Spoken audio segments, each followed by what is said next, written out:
The iPhone 17 series has officially arrived, and this time Apple has given us a design that is making people stop and stare. Some call it ugly, others call it genius. But no matter what side you're on, one thing is clear: the iPhone 17 Air and iPhone 17 Pro look very different from what we've been used to. The big question is, why did Apple take this bold step? And is there a real purpose behind the change? Let's break it all down. For months, we heard leaks about a new design coming with the iPhone 17 lineup. Many people, including experts, doubted them because it seemed unlikely that Apple would shift away from the safe design it had been using for years. But during the Apple event on September 9th, it became official. The new iPhones are here, and they are nothing like the previous ones. Let's start with the iPhone 17 Pro. The first thing you'll notice is the giant new camera island on the back. It's not subtle, it's huge. Apple says this isn't just about looks. The new design brings in a strong aluminum unibody, ceramic shield protection on the uncovered section of the back, and extra room for the upgraded cameras and bigger battery.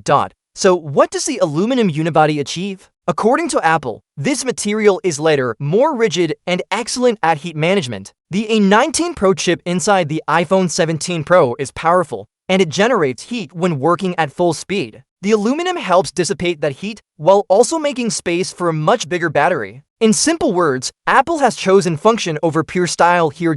And then there's that massive camera island. Yes, it looks a little odd, but the reason behind it is pretty convincing. The iPhone 17 Pro now comes with a 48-megapixel Fusion telephoto camera capable of 8x optical zoom at 200mm. That's a level of zoom usually reserved for professional cameras. And Apple needed more space to fit this advanced system. So the design sacrifice might be worth it for users who care about photography. All of these changes come together to make the iPhone 17 Pro not just a good-looking device, but one built for performance. Bigger battery, better heat control, and improved durability, all things users have been asking for. The downside? Some say it has lost a bit of the elegance that Apple phones are known for. Now, let's move on to the iPhone 17 Air. This is Apple's thinnest iPhone ever at just 5.6mm. And it's their direct answer to the Galaxy S25 Edge. The Air has a sleek design with ceramic shield protection and something Apple calls the plateau, but let's be honest, it's basically a camera bar. Very similar to what Google Pixel phones have had for years,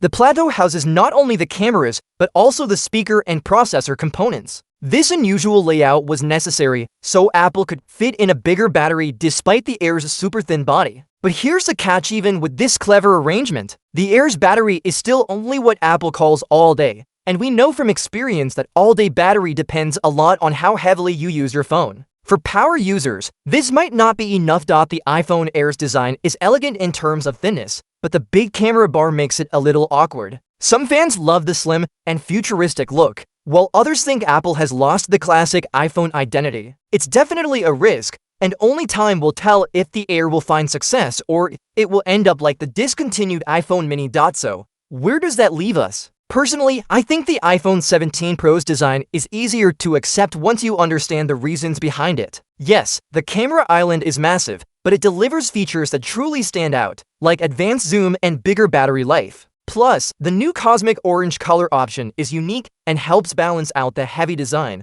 On the other hand, the iPhone Air feels a bit more like a gamble. It's undeniably thin and stylish, but the compromises, especially around the battery, might hurt it in the long run. For users who prioritize looks over performance, the Air could be exciting. But for people who want a balanced phone, the Pro models seem like the safer choice.